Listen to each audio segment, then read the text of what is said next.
Hello friends, എല്ലാവർക്കും മൗനരാഗത്തിലെ ഇന്നത്തെ ഒരു എപ്പിസോഡിലേക്ക് സ്വാഗതം. അങ്ങനെ ചന്ദ്രസേനൻ്റെ പിറന്നാൾ നല്ല അടിപൊളിയായിട്ട് ആഘോഷിക്കുകയാണ്.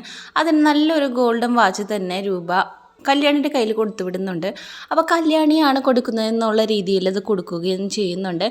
ആ സമയം നമ്മുടെ ചന്ദ്രസേനനാണെന്നുണ്ടെങ്കിൽ അവരുടെ കല്യാണം കഴിഞ്ഞ സമയത്ത് ആദ്യമായിട്ട് സമ്മാനിച്ച ആ ഒരു വാച്ച് എടുത്ത് കാണിക്കുകയാണ്.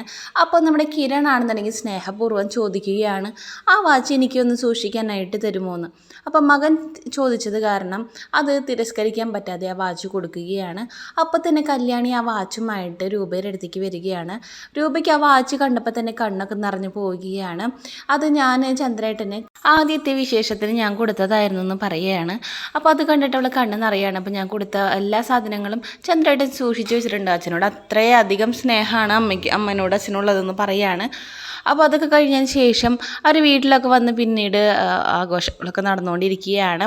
അപ്പോൾ ആ സമയം ഇന്നത്തെ ദിവസം തന്നെയാണ് ചന്ദ്രസേനൻ്റെ ആ ഭാഗത്തുള്ളൊരു പള്ളിയിൽ പെരുന്നാൾ നടക്കുന്നത്.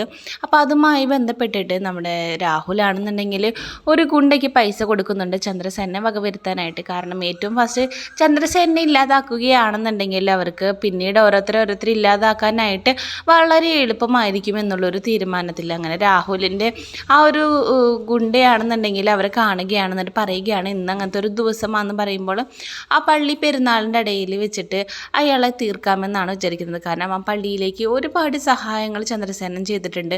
അപ്പോൾ അതുകൊണ്ട് പ്രദക്ഷിണത്തിന് വരുമ്പോൾ എന്തായാലും ചന്ദ്രസേനൻ്റെ വീട്ടിലേക്കും വരും. അങ്ങനെ വരുമ്പോൾ ആ പള്ളിയിൽ ആളുകളുടെ കൂട്ടത്തിൽ തന്നെ നിന്നുകൊണ്ട് ചന്ദ്രസേന വകവരുത്താനാണ് രാഹുലും അയാളുടെ ഗുണ്ടയും കൂടി പദ്ധതിയിടുന്നത്. ആ ഒരു കാര്യമൊക്കെ പറഞ്ഞ് ഉറപ്പിക്കുകയാണ്. അപ്പോൾ പിടിക്കപ്പെട്ട് കഴിഞ്ഞിട്ടുണ്ടെങ്കിൽ വലിയ സീനായിരിക്കും. കാരണം അയാളുടെ മകനും എല്ലാവരും അവിടെ തന്നെ ഉണ്ടെന്നുള്ളൊരു കാര്യം പറയുകയാണ്. പിന്നീട് കാണിക്കുന്നത് രാഹുൽ സമാധാനത്തിൽ വീട്ടിലേക്ക് പോവുകയാണ്. ഇന്ന് 53ാമത്തെ പിറന്നാൾ ആഘോഷിക്കുന്നതോടുകൂടി തന്നെ അയാളുടെ പിറന്നാൾ ആഘോഷമൊക്കെ നിൽക്കും. പിന്നെ അടുത്ത കൊല്ലമാകുമ്പോൾ ഇയാൾ മരിച്ചതിൻ്റെ 1ാം ചരമവാർഷികമായിരിക്കും എന്നൊക്കെ പറയുകയാണ്. അപ്പോൾ അത് കേട്ടുകൂടി സരയുനും ഷാരിക്കൊക്കെ വളരെ സന്തോഷമാവുന്നുണ്ട്. അവരെല്ലാം കൊണ്ടും തകർന്ന് നിൽക്കുകയായിരുന്നു. ഇപ്പോൾ ആകെ ഉണ്ടായിരുന്ന മരുമോനും കള്ളനാന്ന് അറിഞ്ഞോടുകൂടി നിൽക്കുക. കളിയില്ലാതെ ആയിട്ടാണ് ചന്ദ്രസേനനെ നശിപ്പിക്കാനായിട്ട് രാഹുൽ ആ ഒരു തീരുമാനത്തിലേക്ക് എത്തുന്നത്. അങ്ങനെ അതിന് ശേഷം അവർക്കത് പറഞ്ഞപ്പോൾ വളരെ സന്തോഷമാവുന്നുണ്ട്. തോറ്റു നിൽക്കുന്നിടത്തുനിന്ന് ജയിക്കാനുള്ള ആകെ ഒരു മാർഗം എന്ന് പറഞ്ഞാൽ ചന്ദ്രസേനനെ ഇല്ലാതാക്കുകയും അതോടുകൂടി കിരണിനെയും കല്യാണിയൊക്കെ തകർക്കാനായിട്ട് അവർക്ക് സാധിക്കും. അപ്പോൾ എല്ലാം കൂടെ തോറ്റു നിൽക്കുന്നവർക്ക് ജയിക്കാനായിട്ട് അതേ ഒരു വഴിയുള്ളൂ എന്ന് മനസ്സിലാക്കിയത് കൊണ്ട് ഈ ഒരു പ്ലാനിനോട് അവർ രണ്ടുപേരും യോജിക്കുന്നുണ്ട്. അവർക്ക് വളരെയധികം സന്തോഷമാവുന്നുണ്ട്. അതിനുവേണ്ടി കാത്തിരിക്കുകയാണ്. പിന്നീട് കാണിക്കുന്നത് അന്നേ ദിവസം വൈകുന്നേരമായപ്പോൾ പള്ളിയിലെ പ്രദക്ഷിണവുമായിട്ട് പള്ളി നിവാസികളെല്ലാവരും വരുന്നുണ്ട്. ആ കൂട്ടത്തിൽ വേഷം മാറിക്കൊണ്ട് തന്നെ തിരിച്ചറിയാത്ത രീതിയിൽ തലയിക്കോടൊക്കെ ഒരു ക്യാപ്പ് പോലൊരു സാധനമൊക്കെ ജാക്കറ്റൊക്കെ ഇട്ടിട്ടാണ് അയാളും ആ ഗുണ്ടയും അതിനുള്ളിലൂടെ വരുന്നത്. അങ്ങനെ വന്ന് ചന്ദ്രസേനൻ്റെ വീടിൻ്റെ അവിടേക്കൊക്കെ എത്തുന്നുണ്ട്. ആ സമയം അവിടെ എല്ലാവരും പ്രാർത്ഥനയിലൊക്കെയാണ്. അങ്ങനെ ചന്ദ്രസേനൻ്റെ അടുത്ത് വന്ന് ആദരവ് സൂചകമായിട്ട് മാതാവിന് മാലയൊക്കെ ധരിപ്പിച്ചുകൊണ്ടിരിക്കുകയാണ്. അപ്പം അങ്ങനെ ചെയ്തുകൊണ്ടിരിക്കുന്ന സമയത്ത് ആൾക്കൂട്ടത്തിൻ്റെ ഇടയിൽ നിന്നും കത്തിയുമായിട്ട് ആ ഒരു ഗുണ്ട നേരെ ചന്ദ്രസേനയുടെ അടുത്തേക്ക് പാഞ്ഞു വരികയാണ്. അയാളെ കുത്താനായിട്ട് ശ്രമിക്കുന്നുണ്ട്.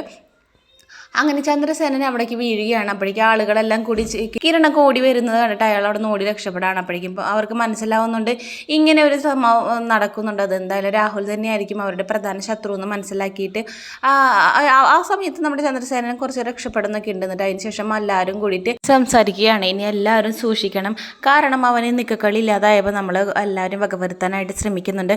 അതുകൊണ്ട് നമ്മുടെ ജീവനൊക്കെ ഭീഷണിയാണ്. എന്തായാലും ഇങ്ങനെ ചെയ്ത ആൾക്കാർ ഇനിയും ഇതുപോലെ ചെയ്യാനായിട്ട് ശ്രമിക്കും. അതുകൊണ്ട് എല്ലാവരും ജാഗ്രതയായിട്ട് ഇരിക്കണമെന്നുള്ളൊരു തീരുമാനത്തിലേക്കൊക്കെ എത്തിയിരിക്കുകയാണ്. അപ്പോൾ ഇതൊക്കെയാണ് ഇന്നത്തെ മൗനരാഗത്തിലെ എപ്പിസോഡിൻ്റെ ചെറിയൊരു ഉള്ളടക്കം. അപ്പോൾ വീഡിയോ ഇഷ്ടപ്പെട്ട നമ്മുടെ ചാനൽ സബ്സ്ക്രൈബ് ചെയ്ത് നമ്മളെ സപ്പോർട്ട് ചെയ്യാനായിട്ട് മറക്കരുത്. ഈ വീഡിയോ കാണുന്ന എല്ലാവരും ലൈക്ക് ബട്ടൺ ചെയ്യാനായിട്ട് മറക്കരുത്. അപ്പോൾ ഏറ്റവും പുതിയൊരു എപ്പിസോഡായിട്ട് ഞാൻ നിങ്ങളുടെ മുമ്പിലേക്ക് എത്താം. അതുവരേക്കും ബായ്.